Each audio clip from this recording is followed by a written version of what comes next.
Wesley on the defensive on the board and now not in charge on the clock anymore. I would pick black here, I've got to say. And you can see it in his body language. He knows it. And Wesley there shaking his head. He's attacking the bishop. Hikaru gives a check first.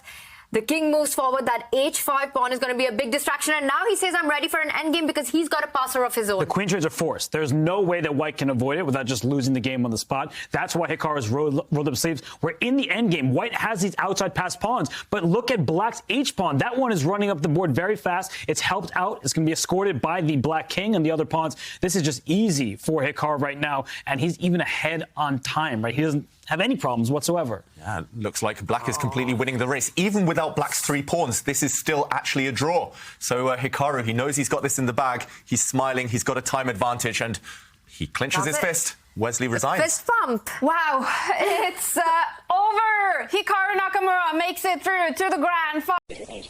Queen's down. Oh, Hikaru saw it immediately, and he's shocked. Oh, my. And we've got to show that. It's a draw. They've repeated the position 3 times. Wow. But did Wesley have a win on that final move just before he agreed to draw? I'm going to check this, but both players seem to miss that white could have traded off the queens, and Hikaru reacted. Wesley could have won. It's confirmed. He could have won if he didn't trade the queens off. What? The final move was a blunder by Wesley So. And Wesley So has not reacted. We saw a big reaction on Hikaru rushing off, but it is a draw. Do you think Wesley knows he had a win here? I mean, as soon as the game ends and you see the game analysis, he knows it was winning. But, you know, it looks like he's just trying to keep himself composed. And Wesley is second to none at doing that. I'm just waiting for the reaction. I feel like that's it right there. He knows it. He knows it, Robert. Yeah, he knows it. He's just keeping a poker face right now. He doesn't want to give it away. And there we have it. That was the moment. That was Hikaru's reaction. Game 1 in the lose. Here, and I could quite easily see Wesley's clock ticking down further here. A repetition. We might get a draw now. Check, draw. Yeah, second time we've seen that position. Okay, Wesley plays on. This is promising. That's nice, what we like to see. He's looking for his chances. He drops the queen back. Hikaru has to be careful where he puts the black king. If the black king lands on the wrong square, we could see a queen exchange on white's terms. So Hikaru still with some questions to answer. What could be a wrong square? If the king comes forward, maybe onto the f-file, shifts towards the centre, at some point, you've got to time it right, but the white queen... Wow, like now... Oh!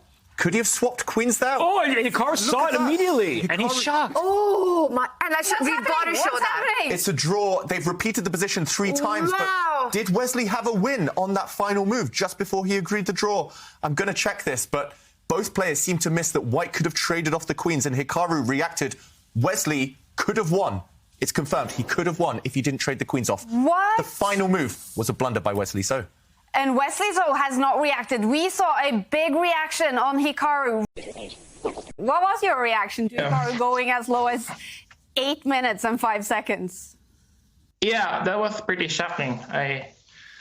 Because I think it's insane to go that low. Like we had this bidding wars starting last year for the Global Chess Championship, and back then players were bidding extremely high, like 12 minutes. And against Jeffrey Xiong, I bid 11 minutes. And it's just insane that anyone would go 8. What did he bid? 8 minutes and... 8 minutes and 5, yeah. Yeah, I mean, it's totally insane because if you think about it, normal Armageddon is 5 minutes for white and 4 for black. So then if white has 10 minutes, then it's 8 minutes. Like in Stavanger, I think it's 10 versus 7. And so you'd think that against 15 minutes, you'd need at least... I have to ask you about that first game against Wesley, the very last moment when you moved that king to f7. What happened there? Just take us through that situation. I mean, the thing is, initially, I didn't realize that he could trade the queens. There was another variation where I think the queens get traded on like e6. I win the e pawn, but he can go like king g3 and f4, and that's winning. And so initially, I didn't realize that existed. And then I spot it, but then later, as we're getting low on time, I mean, I just played king f7 because I was sure queen e6 was the only move. For some reason, I just thought queen f3. I go queen f6, trade king takes king e5, and I'm just winning because I win the pawn. But with the double pawns on the b file, it's actually losing. And yeah, I think pretty much as soon as I played it, he moved instantly. instantly. So it didn't like quite have time for it to register until after the draw occurred. But I did, in that split second, I kind of did realize that it was a mistake. But you know, it is what it is, and obviously it was a bit of a miracle, but that's how it goes. I mean, my bid was probably okay, but the opening that I played was very shaky. Not so much in that it was that it wasn't playable, but it was a very double-edged position where I can win or I can lose because I'm sacking a pawn. And when you're in that situation and you're down on the clock, it's really not optimal. And I suspect I was okay at some point after I sacked the pawn, but with like 8 minutes, you kind of have to just go. You can't really think too long. And Wesley was definitely better. I don't know if he was ever winning. I mean, it was also very tricky because there were multiple times that I could go into a bishops of opposite color endgame, but I wasn't really sure whether that's a draw or whether I'm losing or what's going on, so I rejected that. And then, yeah, he made this one mistake when he allowed me to take on b3 with the queen to e2 check. If he doesn't do this, I think there's still a very good chance he wins. That being said, I had my optimal setup already where I'm guarding the pawn on a4. He can't really push b4, c4 without the pawns getting blockaded. So it would have been on Wesley to prove it, but he had chances for sure. But one blunder was too much. How happy are you with your play in that game?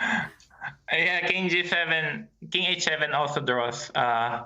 Yeah, but I actually didn't see king g7 until he took my rook because I was gonna play queen d8 and go to an endgame, and you know, but king moving the king forces the draw right away. So was very pleased. I mean, it can't necessarily be the best move because the prettiest move because it only makes a draw.